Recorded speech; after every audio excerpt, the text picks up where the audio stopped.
Lia, eu queria começar ouvindo você, porque para a gente fazer essa transição e te pedir um pouquinho para dialogar, né, nessa frente, nesse foco da competência digital, com esse foco da competência digital, né, de como fazer esse processo avançar, garantindo essas condições de infraestrutura que são fundamentais, mas buscando esse ponto da equidade, né? Vocês têm feito um trabalho muito legal em relação a isso, então a bola está contigo. Obrigada. Tá bom, vou tentar fazer em menos de 10 minutos para a gente ter tempo de conversa. Eu trouxe alguns slides só para a gente conseguir aqui situar um pouco também do que a Fundação tem a ver com essa história toda, né? Então, vamos ver se eu consigo aqui usar a tecnologia. Acho que eu queria começar ressaltando algo que também estava no outro painel, mas que a Júlia trouxe muito, que é que o Brasil vive um paradoxo digital. A gente é a quinta nação que mais usa a internet no mundo, com 9 horas por dia.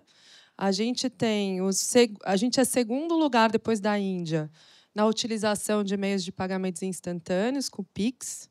E, ao mesmo tempo, a gente só tem 22% das nossas UBSs que estão conectadas à rede nacional de dados. A gente tem metade da nossa população que não consegue enviar um e-mail com um anexo ou conseguir transferir de um dispositivo para outro um arquivo simples.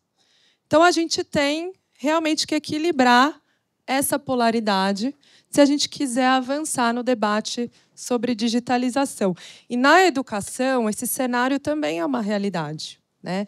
A gente vive num contexto de extrema desigualdade, onde a discussão precisa avançar rapidamente, por exemplo, num tema como inteligência artificial, porque não dá mais para esperar, e, ao mesmo tempo, a gente precisa reconhecer que nós somos um país que ainda não conseguiu conectar todas as escolas, que ainda não conseguiu dar conta de ter infraestrutura mínima, não para que a gente faça uma abordagem sequencial, mas que a gente entenda que talvez, e aí é o único termo em inglês que eu vou usar, a gente precisa de um leapfrog aqui e encontrar uma estratégia para que o Brasil dê conta de se encontrar nessa economia que será cada vez mais digital, né?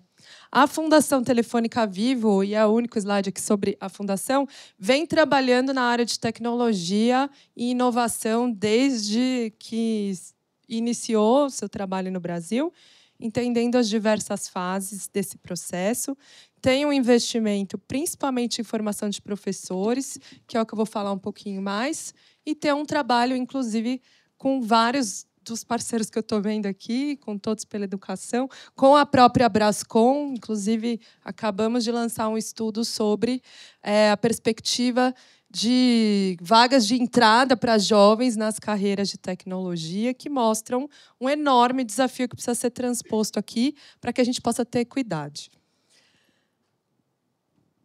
Vou focar um pouquinho mais na questão dos professores. Hoje, 1 a cada 3 professores brasileiros apenas tem competência de utilizar tecnologia em sala de aula para fins pedagógicos, para questões que vão auxiliar na sua efetividade profissional e que vão auxiliá-la a entender como dar conta de questões como, por exemplo, o exercício da cidadania no mundo digital.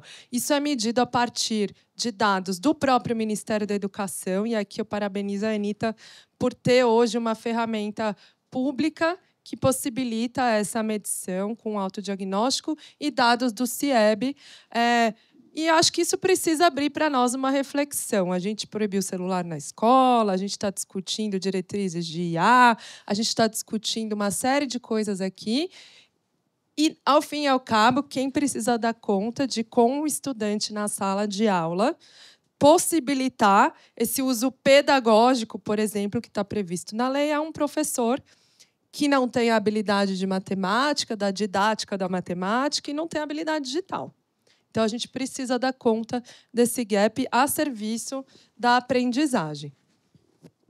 A gente também tem, no Brasil, desde 2022, um marco dentro da nossa Base Nacional Comum Curricular, que é a BNCC de computação, que, sim, foi publicada depois do documento original, mas que eu costumo dizer que é tão BNCC quanto o resto. Ela não é um anexo, ela não é algo que pode ficar escanteado. E é por isso que a gente vem trazendo tanto isso, porque ela é um direito de aprendizagem, né? E o que ela traz? Ela traz mais do que IA, ela traz mais do que aprender sobre hardware e software, ela traz uma integração entre cultura digital, pensamento computacional, mundo digital, que juntos, desde a pré-escola até o ensino médio, e inclusive o técnico profissionalizante, vão construir, ao longo da jornada desse estudante, a possibilidade de não só usar a tecnologia, mas aprender sobre tecnologia e o que está por trás desse pensamento tecnológico. E eu trago isso porque a gente só vai conseguir trazer equidade na parte de ensino sobre tecnologia se a gente realmente entender que isso precisa estar disponível para todas as crianças. E aí, de novo, é óbvio que a gente precisa alfabetizar na idade certa, a gente precisa ensinar matemática na idade certa, a gente precisa também dar conta de não deixar os nossos estudantes para trás quando o assunto também é tecnologia. E eu acho que a boa notícia é que o Conselho Nacional de Educação permite que isso seja feito de forma transversal às áreas do conhecimento, ou seja, isso aqui vem para impulsionar a aprendizagem das áreas do conhecimento ou como um componente curricular. O nosso trabalho com o NIS, e aqui agradeço ao IG também pela parceria, e é sempre uma aula te ouvir, vem nos ajudando a trazer a inteligência artificial já nessa implementação. Hoje a gente apoia 18 redes de ensino a fazer isso, mais 3 capitais, e a gente reconhece também um trabalho enorme que está sendo feito pelo próprio Ministério da Educação, junto com a Universidade Federal do Mato Grosso do Sul, para que isso seja uma realidade no Brasil.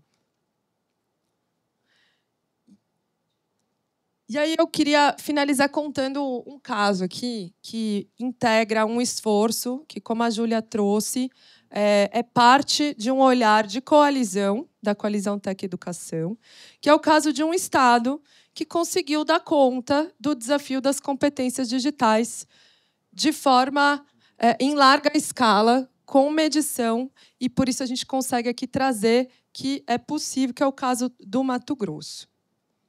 O caso do Mato Grosso ele é emblemático porque ele foi a primeira parceria que nós fizemos, né, no âmbito da coalizão, lá em 2022, iniciando com uma medição de competências digitais de todos os professores da rede.